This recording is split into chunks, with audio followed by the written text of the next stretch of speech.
Diva.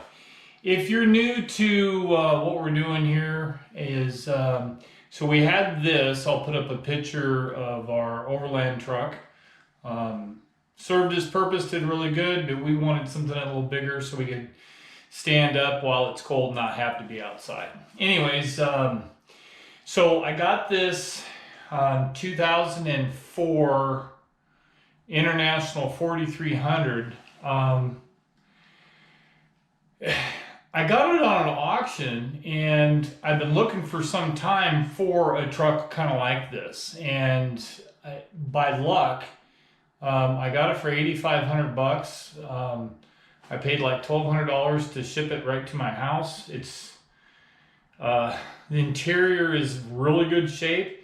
This was a Verizon Response team truck. It had all kinds of electrical stuff in it, and you can go back if you really want to see how much crap that it had. But anyways, so we've been fixing this up. Kind of got the front room done. It had some the paneling, shiplap paneling stuff buckled in a couple spots, and the only thing that I saw that could cause that was like moisture, and I did not find any moisture, but those extreme cold temperatures got me wondering if maybe the box itself, since it's a double walled and insulated box, maybe it kind of shrank, constricted. I don't know. It kind of changed the size, I think, and maybe made it buckle in a couple spots, because now it seems like it's smoothing out. The weather is a lot better. Anyways, I got to hang these kitchen cabinets. So that's what we're doing today. So we're going to be hanging some kitchen cabinets. And if I can get this one corner cabinet done, that would set the pace for the rest of them. Now, I was thinking about putting the paneling on behind the cabinets, but then I started thinking if we ever wanted to change it or if we had some issues, I couldn't take the paneling down because it'd be right behind the cabinets, and then I have to try to figure out how to cut them out.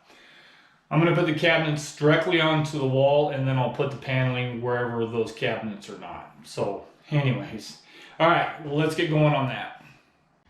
Here we go.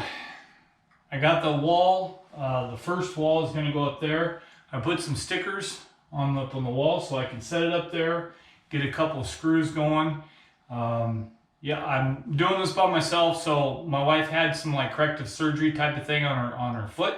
So she's stuck in a ski boot, she can't help, so I'm gonna kind of do it this way and we'll see how it goes. So, it's on camera, so if something bad happens, we got it on camera. Here we go. I chose to use these white roofing type nails because they got the washer and the little rubber thing. I figured it maybe take up some of the shock, and the tip is real small, self-drilling, so it'll get a good bite into this. So we'll see what happens. Pretty solid, I think. Stay there. Feels rock solid. I put 2 on that wall, 2 on that wall, and 1 on the bottom to keep the bottom from moving out. And right on the money. Broke a sweat trying to get the door on, but it looks pretty good. Wish the door was a tad wider. You can see a little bit of gap, but I know you can adjust them. Now I need to get these bridge cabinets up, and we'll see what happens. All right, same thing. This is the first bridge. I'm dying to know what's going to happen over there, and now that I'm looking at the bottom, where the bottom's going to be, not sure how it's going to do that. I was thinking that maybe I could have put the bottom, I could still do it. Oh, and I forgot about that.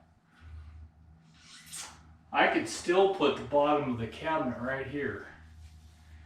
Then I can cut out the back of the cabinet and make it fit. We may have, hold the phone there, people. We may have something else going on here. So after careful consideration, we're going to stick with the cabinets being as high as we can. because neither one of us wanted to hit our heads anyways. But and then there's going to be lights underneath it.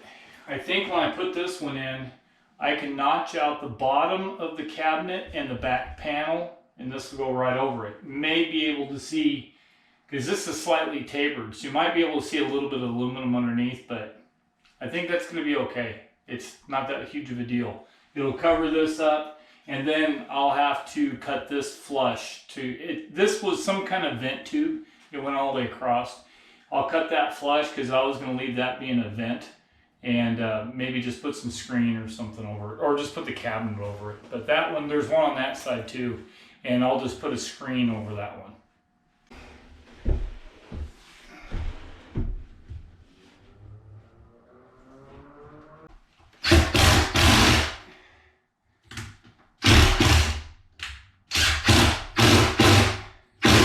Went ahead and cut that so you can see a little bit underneath, and then it's inside the cabinet, but still plenty of use out of the cabinet.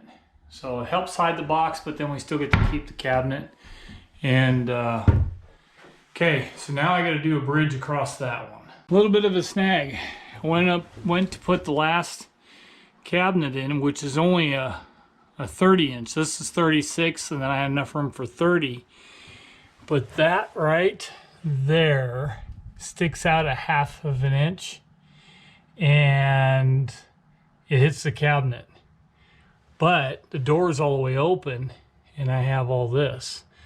So I should be able to cut this to get the cabinet in there. Well, let's get it on tape in case something happens. Give it a shot.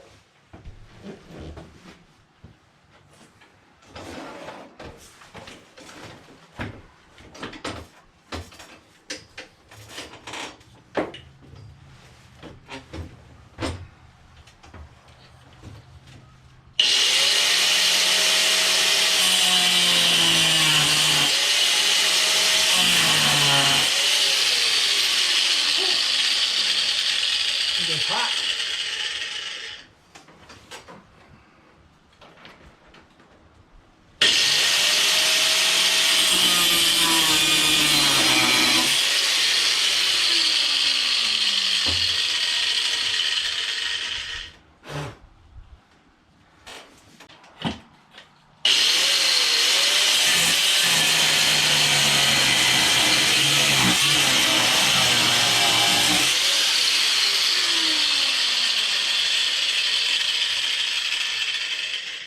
Whew. Hot on the chest hairs. On fire. Hopefully you guys were my fire watch. And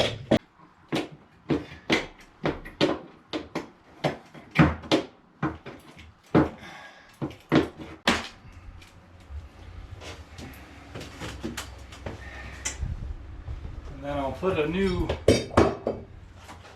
stop bolt.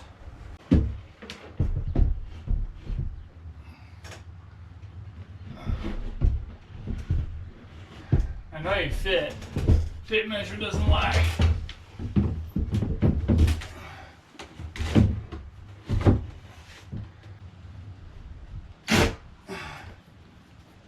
Turn it away.